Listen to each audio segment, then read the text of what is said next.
met with the president, obviously, and I was wondering, you were talking about stopping the politics. There are obviously a lot of political issues between you and the president, in particular the Gateway Project or New Yorkers on Trusted Traveler. I was wondering if you spoke about that and what his reaction was to what you originally classified as politically motivated actions. Yeah, there are political differences between myself and the president.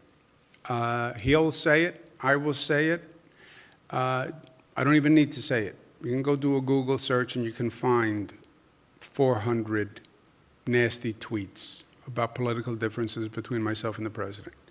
I said to the president when this started, forget all that. We'll have political differences and there'll be a time to wear our political differences. Not now. This is about getting things done for the country and getting things done for New York.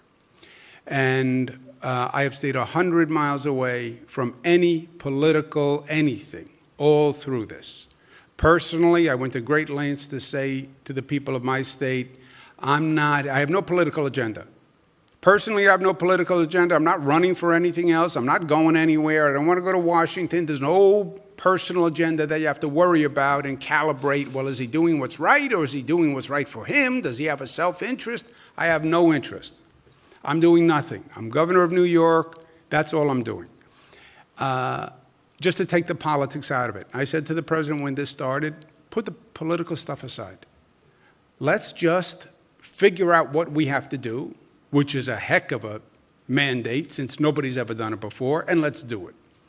And that's what we've been doing. At the meeting we just had, it was in the same way. It was not about politics. It was not about any of that. It was about how do we supercharge the reopening, especially in New York, which has been hardest hit? How do we take some of these big infrastructure projects that have been sitting around for a long time, which if we were all smarter and better, we would have done 30 years ago, and actually get them up and running because we have to do this work anyway, and because we need the jobs now more than ever. The Cross Harbor tunnels, not to get in the weeds, the Gateway project is a larger project. It's a $30 billion project, has many different components. The essence of the project are 2 tunnels that go across the Hudson River that carry Amtrak trains, by the way. Federal government owns Amtrak. State has nothing to do with Amtrak. And these Amtrak trains come in through New York and serve the entire Northeast. And the trains go through 2 tunnels. Those 2 tunnels are old, they're dilapidated. If there's a problem in those tunnels, you stop train service to the entire Northeast United States. It would be devastating for the nation because while in Washington we have this fragmented view of the country, either the national economy works or none of it works. You cut out the Northeast, you're cutting your nose to spite your face. So those tunnels have to be replaced. Amtrak, federally owned, has a proposal to build 2 new tunnels, so there's additional capacity. That's a project that New York and New Jersey said we'll pay 50% of, just to be good partners. There's a project called the 2nd Avenue Subway in New York, which goes up 2nd Avenue, hence the 2nd Avenue Subway, and it's pending federal approval, and we could start building on that immediately. There's also a project which is the air train, which goes from LaGuardia Airport, where we're building a new airport, to Manhattan. That would cut down traffic, congestion. It would be a great advancement. People have been talking about that for 30 years, and it's pending an environmental review by the federal DOT. And I asked if that could be accelerated because we've already done an environmental review, and nobody's more environmentally sensitive than our government. But can we get the bureaucracy to move faster so we can get that project done? And it was a good conversation. You know, the president is from New York, so he has a context for all the things we're talking about. I think the president also acknowledges and realizes that New York, we're very aggressive about getting these projects done and getting them done on time. This is not the typical government project. We actually get these things done. We're building the first new airport at LaGuardia in 25 years in this country. We built the largest infrastructure project in the United States, which was a bridge that went across the Hudson River, now named the Mario Cuomo Bridge. It was the largest infrastructure project in the United States. We got it done on time, on budget. So if he gives us the green light, this is not going to be years of discussion. I have a shovel in the trunk of my car. We'll start this afternoon, right? So it was a good discussion. He understood what we were talking about, understood what we need, and he's going to be thinking about it, talk to his team, and he said we'll talk next week. And trusted traveler programs for the Trusted Traveler Program did not come up. Trusted Traveler Program, I believe, was arbitrary by the federal government. I believe it was actually retaliatory by Department of Homeland Security. They want access to our driver's license data to give to ICE for purposes of deportation. We said we wouldn't give it to them. We would give it to the FBI for law enforcement, but not for deportation. And they then turned around and ended this Trusted Traveler Program, which is the exact opposite. These are people who get high-level security clearance, so you don't have to stop at the border check when you come in at an airport. You just show your card. It eases the burden at the airport. It's better for the officials at the airport. And the people who sit with Homeland Security and give all the documentation and get this special clearance. But they ended that, I believe, in retaliation, and that's nowhere. You want to add something? Yeah, one thing I will say about the Trusted Traveler Program is that during this year's budget at the end of March, to the extent that there was a bona fide concern with federal access to the DMV database, specifically for those subset of people that the governor described who are applying to be a part of the Trusted Traveler Program, who are doing the sit-down interview, who are providing all of this documentation, we addressed that in the budget, and now the federal government actually does have access to the database for that specific purpose. So if that was really the reason that they were cutting us out of the Trusted Traveler Program, I don't believe that that is a bona fide reason anymore, and I know it's currently in litigation, but it's something our counsel's office is discussing with them. Sir? Governor Cuomo, on the issue of state and local governments, the House-passed HEROES Act did include some funding to address that issue. Obviously, you know, we're held up in the Republican-controlled Senate. I'm just curious your message on that to Republicans. I know you went over that a little bit, but can you expand on that? And then number two, have you brought this up with President Trump, and what was the meeting like in terms of, you know, the aid for state and local governments? Yeah. Look, as I said, I was in Washington for 8 years. I understand the politics, the good, the bad, and the ugly. I've seen it. I get it. You're right. The House bill has funding for state and local government. And you heard my comments. I know what the Republican senators are saying. And first of all, it's a lie. It's a lie. I know that's a strong word. It's a lie. But they're lying. When Senator McConnell says, and Senator Scott says, and Laffer says, why should we give New York, California more money? That's a lie. They know that they take more money. Senator McConnell has his hand out in the Senate, and he receives more money for his state than he puts in. He raised this topic, not me. He made it personal, not me. I represent the people of the state of New York. That's what I get paid to do.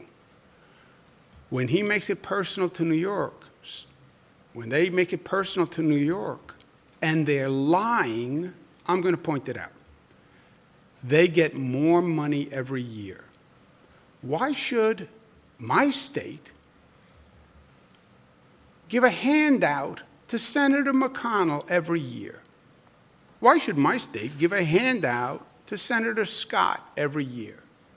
Why do they have their handout every year? They're against redistribution of wealth. That's what they'll all say. I'm against redistribution. Yeah, you're against redistribution. unless you're taking money. Then it's fine. It's not redistribution when you're taking money. Yeah, I know. How convenient that is, right? Second of all, they say, why should we give states money to deal with COVID? What? Why should we give states money to deal with COVID? Why not? What better national purpose? We're in the middle of a national pandemic. It's a global pandemic. You want to get the economy up and running. Take your blinders off, man. It's not just about your state. What, are you going to get the national economy running without New York, without California, without Illinois, without Connecticut, without Jersey? You're going to get the national economy running like that? Just your state, Senator? It makes no sense. And then in terms of spirit and principle and doing the right thing, if there was one time when that Congress actually acted like it represented the country, it was in times of an emergency. That's the one time you would see them come together and pass a bill and do it quickly. It was like, okay, no politics because this is an emergency. It's Hurricane Katrina. No politics. It's flooding in Texas. No politics. It's Midwest floods. Pass an emergency bill. No politics. You're talking about people's lives here.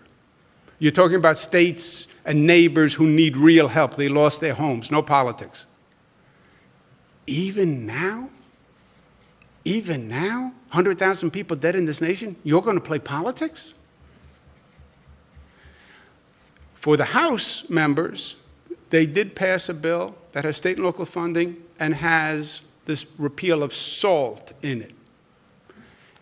If I am a congressperson from New York, I do not go home unless I have funding for New York State. I do not pass a bill that does not fund New York State and does not repeal SALT.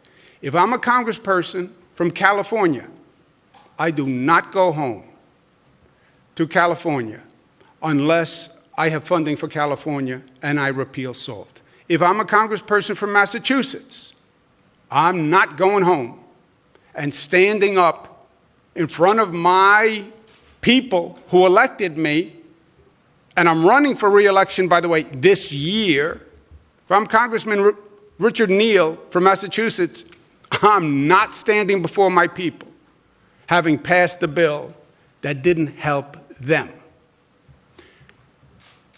If the California House members can't vote for it, and the Illinois House members can't vote for it, and the New York members can't vote for it, and Jersey can't vote for it, and Massachusetts can't vote for it, and Connecticut can't vote for it, they can't pass a bill. And if Washington doesn't pass a bill, I would say to all of them, don't bother going home, because you will not see a reopening that you expect. You will see a fizzle of an economic rebirth, and you will have really done a disservice to the fundamental premise of your office. Young lady? Thank you, Governor. Some of the projects that you mentioned mainly are in New York City. Granted, they have regional impact, but were there any other statewide projects from other regions, Long Island, upstate, that you brought to the president's attention? No, I didn't want to give him too long a list. I didn't want to seem too aggressive. I didn't want to seem like for the other people in the room that they could dismiss me as a quintessential New Yorker. Look how much he's asking for. He's asking for too much. So I kept it very limited. Was it because he's a New Yorker that you brought forward these projects? Maybe he's more familiar with. Yeah, and these projects are regional in nature. You know, what they call the Cross Hudson tunnels, that's not even New York. That's the whole Northeast. That's what's funny about these tunnels. These are not New York trains. They go from New Jersey to New York. They carry Amtrak trains. We don't have any trains that go through those tunnels. It's important for the whole Northeast because that is the main train route. And if that goes down, you don't have any Amtrak service to the whole Northeast corridor. Yes? Hi, Governor. New York Post. Last week you blamed the 5,000 nursing home deaths in New York on President Trump and his CDC guidelines. I'm wondering if you raised that issue with him today. No, but I never did that. I never did that. You said that anyone asking about nursing home deaths in New York and the state's policy should ask President Trump. No, what I said was this, yes. I said they want to play politics with this, right? And there are Republicans who are trying to make political hay out of this, in my opinion. And what I said to the Republicans who were making this accusation, you have to find an accusation for it to work politically that you can make against a Democrat that is not a boomerang and comes back and affects the Republicans. On the nursing homes, the issue they raised, our State Department of Health followed the same guideline as the CDC, which is a federal agency, issued. So it was my way of saying thwarting the political attack, because you can't say, oh, bad Democrat. It's an issue that a Republican administration took the same position, which is guidance from the CDC and our State Department of Health. Both of them said you can't discriminate against a patient based on COVID. That's what they both said. But that was just on that specific. In general, you look at how New York did, we're in Washington, you look how New York did on nursing homes vis-a-vis the nation. We did better than 33 states in the nation per capita on nursing homes. Nursing homes happen to be the place where this virus ravages. But if you look at, despite the fact that we had the greatest number of cases, and we were in the eye of the storm, you look at us vis-a-vis the country, where we did better than 33 other states. Then those are just facts. But I never blamed him for anything. I was just saying to the Republicans, you can't, that's not a political attack when the Republican administration had the guidance that did the same thing. Is that factually correct?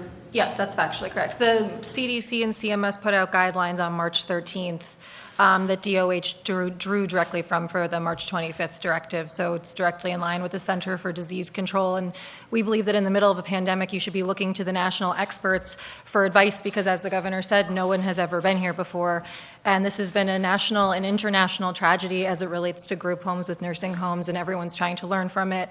Now that we've got the increased testing capacity, New York's leading the nation, mandating 2 tests a week for all nursing home staff. There's actually a very strong theory out there that the way that that the virus got into these nursing homes is through staff members who are asymptomatic. We now know at least 35% of the public that has coronavirus is asymptomatic.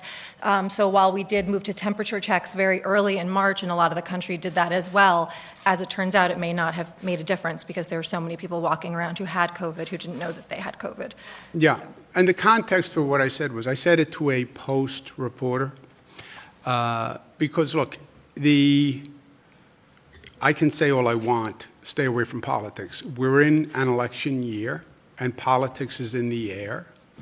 And there are columnists who made this point at the Post who are 100% supportive of Donald Trump, and that's fine, but then believe, we have to kill all Democrats.